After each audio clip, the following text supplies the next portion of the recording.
Late night, lawmakers returned to session only an hour ago, but they did make some headway today, passing a bill to prevent tens of thousands of workers from being furloughed. First, let's start with 41 Action News reporter Josh Helmuth with the latest from Topeka, where lawmakers are faced with a $400 million deficit. Josh, is there an end in sight? Well, I'll put this in layman's terms, the simplest way possible. It is entirely, still at this point, unpredictable as to when a budget bill could be signed by the governor, finally passed through. All the talk tonight was about a tax bill. The Senate thinks it's imperative to pass certain tax bills, more than one most likely, so that a budget can be perfectly balanced, if you will, before it even goes to the governor's desk, because unless that happens, the governor will have to decide himself what cuts to make. So there was a committee that met this evening for a newer tax bill. Again, went to committee just a few hours ago. It was a very short meeting. They approved amended measures which include a 50-cent cigarette tax increase, a tax on e-cigarettes which would start in 2016, among other amends to that bill. If this bill passes, it would cut the $406 million budget hole in half. But then the question still remains as to how to fill the other $200 million.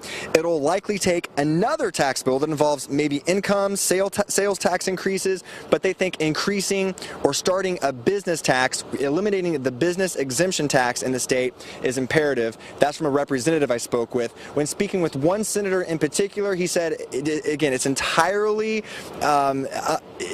still up in the air as to when a budget could be signed by the governor, finally passed through. He kind of jokingly said we could be here till September. He called this tax bill specifically the SOS bill. So they're desperate. They're inside right now trying to determine if they can pass this tax bill in particular, but it looks like it's going to be another long night, possibly a long day tomorrow as well. Reporting live from Topeka, Josh Helmuth, 41 Action News. Thanks, Josh. And Kansas workers may be sleeping a little easier tonight. Lawmakers passed and the governor signed a bill preventing furloughs for those deemed non-essential. 41 Action News reporter Brian Abel continues our team coverage and explains why workers may still have to wait a while to get paid.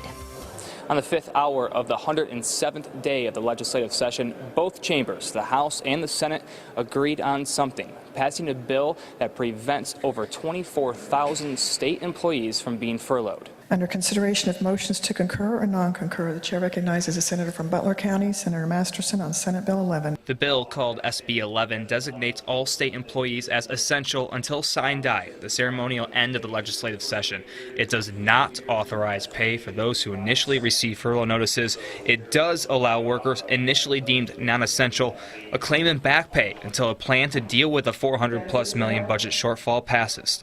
First it was the House late this morning, then the Senate debated and voted on a failed budget deal before taking up the furlough stopgap measure passed earlier in the House. What kind of an impact that would be to get a layoff notice so you're no longer going to be working and you won't be drawing a salary? That's awful. It's really awful. We don't want to go there. Declared passed.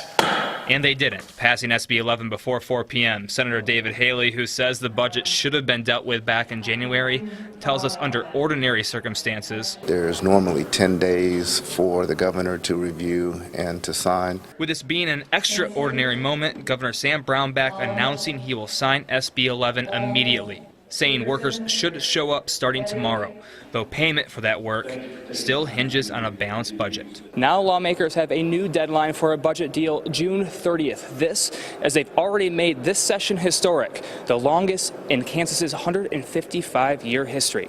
Reporting at the state capitol in Topeka, Brian Abel, 41 Action News. Mayor Sly James showing his support to Kansas. He tweeted out earlier, "I take no special delight in seeing any part of our region struggle. Good luck, Kansans." We'll continue to follow the progress in Topeka overnight and tomorrow morning. You can find the latest on our website and mobile apps or catch a full report on our next newscast at 6 a.m.